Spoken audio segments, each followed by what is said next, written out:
Sri Radha guys, today's topic is multiculturalism. So, as we can understand from this topic itself, multi means more than one, जो singularity नहीं है, plurality में है.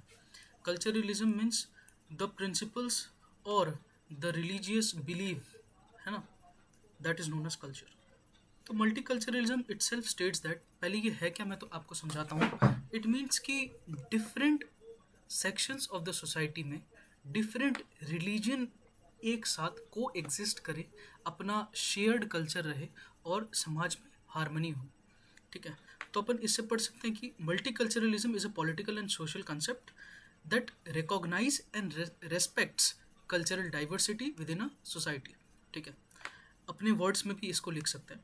Then it supports the को existence. जो अपन अभी पढ़े थे फंडामेंटलिज्म, जिसमें सपोर्ट नहीं करता है, तो फंडामेंटलिज्म में सेल्फ खुद का ही बिलीफ रखता है वो लोग और डिफरेंट सेक्शंस ऑफ सोसाइटी का हित नहीं चाहता है.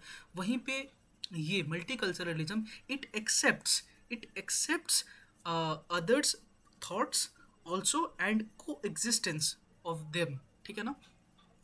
आगे पढ़ाते हैं कि it supports the coexistence of different cultural religious and ethnic and linguistic groups while giving equal dignity and rights to all communities. Fundamentalism में इक्वल राइट्स नहीं था, यहाँ पे आप इक्वलिटी को स्टडी करते हैं. ठीक है. अभी यहाँ पे देखिए मैं लिखा हूँ कि इट सपोर्ट्स आर्टिकल 15. तो आर्टिकल 15 क्या कहता है? That state shall not discriminate against any religion, race, caste, sex और कलर. ठीक है ना. तो जेंडर इनइक्वालिटी नहीं रहेगा, आपका कास्ट इनइक्वालिटी नहीं रहेगा, क्रीड इनइक्वालिटी नहीं रहेगा. You will be accepted everywhere. आगे बढ़ते हैं. लुक नाउ सी, ये एक कोट आप देने से दे सकते हो, that is not so important. यहाँ पे बढ़ते हैं. Meaning of multiculturalism. See, as I have already explained, different cultural groups coexist peacefully. Second, diversity is respected and protected. Third, that is minority identities are recognised. ठीक है. तो ये वाला चीज़ को आप रॉल्स थ्योरी ऑफ जस्टिस में ही पढ़ोगे. मैं बार बार क्यों रिपीट कर रहा हूँ? क्योंकि दैट इज ऑल्सो इंपॉर्टेंट. इसमें मैं कुछ कुछ चीज़ें इंपॉर्टेंट बता रहा हूँ. Liberalism, liberal democratic state, multiculturalism, Rawls theory of justice, Gramsci notion of hegemony. ये 5 जो चीज़ है ना, इट्स मतलब कि ईयर बाई ईयर रिपीट करता है. Okay. Now see, countries like India, Canada and Switzerland are multicultural society. ठीक है. मतलब तो आप समझ गए होगे. इसको इन डेप्थ कैसे अपन याद रख सकते हैं और एग्ज़ाम में एक्चुअली लिखेंगे क्या? एग्ज़ाम में इस चीज़ को याद रखेंगे. क्या है ये चीज़? Cement T D, CEM TD. ठीक है. तो सी से अपन पढ़ते हैं यहाँ पे कल्चरल डाइवर्सिटी, ई से है इक्वलिटी, एम से है माइनॉरिटी राइट्स एंड टी से है टॉलरेंस, डी से है डेमोक्रेटिक इंक्लूजन. इसके बारे में अपन और पढ़ते हैं, समझाता हूँ. सी, कल्चरल डाइवर्सिटी मतलब कि हम दूसरे के भी कल्चर को अडेप्ट करें. जैसे आप बंगाल में हैं तो बंगाल में दुर्गा पूजा है, असम जाते हैं तो अम्बुबाची मेला हो जाता है, वहाँ का जो डांस है बिहू हो जाता है. यहाँ का काफ़ी सारे डांस है. झारखंड में जाते हैं तो लाई हरोबा हो जाता है, जैसे लद्दाख वाला हो जाता है. तो ऐसे करते करते different culture of society, different cultural groups एक ही सोसाइटी में रहते हैं. ठीक है. उसे कल्चरल डाइवर्सिटी कहते हैं. तो ये क्या क्या लिखा हुआ है यहाँ पे कि it accepts cultural, religious and linguistic differences as valuable. Now look, आगे बढ़ते हैं. Equality and respect. All cultural groups deserve equality, equal dignity and protection. आपको इससे ही समझ में आ रहा है इक्वलिटी मतलब कि समाज में हर वर्गीय जो इंसान है सबको इक्वल रिस्पेक्ट देना और उसकी डिग्निटी की बात करना. ठीक है. आप किसी को डिग्निटी को पल्यूट नहीं कर सकते हो. आगे बढ़ते हैं. नहीं तो अब पता ही है, आर्टिकल उसको संरक्षित करता है, अपना रीट है ना, डिफॉर्मेशन केस लगा सकता है. Now one is minority rights. Minority community should preserve their tradition and dignity, identity. ठीक है. टॉलरेंस एंड को एग्जिस्टेंस से different groups should live peacefully with mutual respect. मैं और एक चीज़ समझाना चाहता हूँ. यहाँ जितने भी सारे पॉइंट्स हैं ना, ये एक दूसरे को सपोर्ट करते हैं. तो लग सकता है कि एक ही चीज़ मैं बार बार लिख रहा हूँ, नहीं, इसमें थोड़ा सा वेरिएशन है, आपको याद रखना है. Fifth is democratic inclusion. आपको पता है कि इस देश में कोई भी इंसान, मान के चलिए जो माइनॉरिटी है, अभी अपना जब इंडिपेंडेंस भी हो रहा था, ठीक है, तो आपको पता है कि मुस्लिम लीग अपना अलग हो गया. ठीक है ना. क्योंकि वो चाह रहे थे कि मान के चलिए ये अपना पार्लियामेंट ऐसे फॉर्म हुआ, तो आईएनसी इंडियन नेशनल कांग्रेस अपना हित कर रहे थे। फिर इसको इसके लिए फिर दो अलग हुआ, एक आया आपका एक्सट्रीमिट्स, ठीक है, एक आपका नॉर्मल दल, ठीक है, एक गरम दल, एक नरम दल।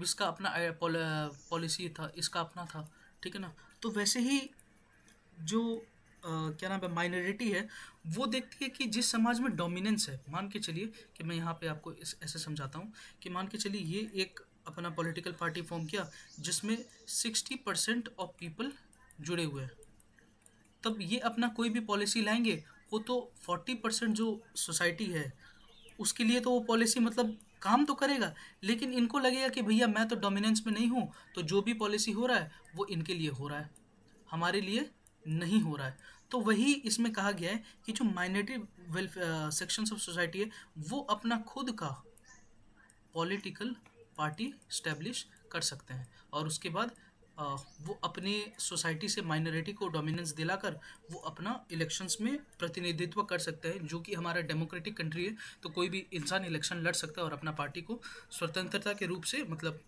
है ना, with all regards to constitution of India party form कर सकते हैं और रूल कर सकते हैं, ठीक है। आगे बढ़ते हैं, और एक चीज़ भाई, यही था मल्टीकल्चरलिज्म में, बाकी अपन जो भी पढ़ेंगे ना that is not so required. एक ये भीखू परेख जी का आप एग्जांपल दे सकते हो। ये क्या थे, ब्रिटिश पॉलिटिकल थ्योरिस्ट थे जो कि इंडियन ही है, मतलब आप समझो कि इनके आप चेहरा भी देखोगे तो आपको पता चल जाएगा कि हाँ ये ऐसा है, ठीक है, तो आपको चेहरे से पता चल जाएगा ये एंग्लो इंडियन है, आप समझ लो कि इंडियन ब्रिटिशर है। तो Parekh believe no culture is perfect और कंप्लीट, ठीक है, different culture can learn from each other. ये फिर क्या नाम है, इक्वलिटी पे विश्वास करते थे, कल्चरल डाइवर्सिटी पे विश्वास करते थे। ये भी अकबर वाला थॉट रखते थे। अकबर ने क्या किया, सारे रिलीजन के टेक्स्ट बुक को समझा, एक्सेप्ट किया कि हाँ भाई अच्छा अच्छा चीज़ें उसमें भी होती हैं, ठीक है, फिर ज़िले इलाही बनाया, जो कि मैं नेशनलिज्म में समझाया हूँ। तो वैसे ही बीकू परीक जी का एक पॉलिटिकल थिंकर का आप इंक्लूड कर सकते हो। बाकी you can just see from here, you can understand from here, वही सारी चीज़ें हैं जैसे social harmony, minority identity, strengthen democracy and encourages cultural exchange. ये सारा अपने हमने डेफिनेशंस में पढ़ा था। देखो मैं भी लिखा हूँ यहाँ पे, एक इम्पॉर्टेंट चीज़ ये है कि कोई विद्यासागर नहीं है, ठीक है, मुझे छोड़कर, बट मतलब no one can learn each and every line of it. तो आपको इसमें से बस ये अगर आप याद रखते हो, cement T D, cement means cultural diversity, equality, M से माइनॉरिटी राइट्स, फिर टी से टॉलरेंस एंड डी से डेमोक्रेटिक इंक्लूजन। तो आपका पूरा मल्टीकल्चरलिज्म इसमें कंप्लीट हो जाता है। एंड बस डेफिनेशन लिख के आप इंट्रोडक्शन स्टार्ट कर सकते हो, उसके बाद आप इस चीज़ को इंक्लूड कर सकते हो, और उसके बाद आप डायरेक्ट कंक्लूड कर सकते हो अपना पॉइंट, ठीक है, इट्स नॉट नीडेड। एक इंपॉर्टेंट टर्मिनोलॉजी यहाँ पे कल्चरल प्लूरिज्म, जिसमें मैं ज़्यादा इन्फ्लुएंस इसलिए दे रहा हूँ। देखो प्लूरिल, इसमें आप लिख सकते हो कि प्लूरिज्म जो है ना, pluralism is a part of multiculturalism. Pluralism ये कहता है कि everyone lives with their personal ideologies while coexisting within a shared national interest. यहाँ एक इंपॉर्टेंट चीज़ है जो अगर आपको मैं हाईलाइट करवा पाऊँ, ये नेशनल इंटरेस्ट, ठीक है, दिस इज़ वेरी इंपॉर्टेंट, ये वाला चीज़, ठीक है, दिस इज़ वेरी इंपॉर्टेंट। बस आई थिंक यहीं तक मल्टीकल्चरलिज्म रखता हूँ, ठीक है, और बस बस अगर आप इतना याद कर लेते हो ना यहाँ से, तो आई थिंक आप एग्ज़ाम में फोड़ सकते हो, ठीक है। तो वीडियो को शॉर्ट रखते हैं, काफ़ी ज़्यादा लॉन्ग हो जा रहा था आप प्रीवियस वीडियो। आशा करता हूँ आपको समझ में आया होगा, अगर समझ में आया तो आप इस सीरीज़ के सारे वीडियो को कंटिन्यू कीजिएगा, ठीक है। श्री राधे।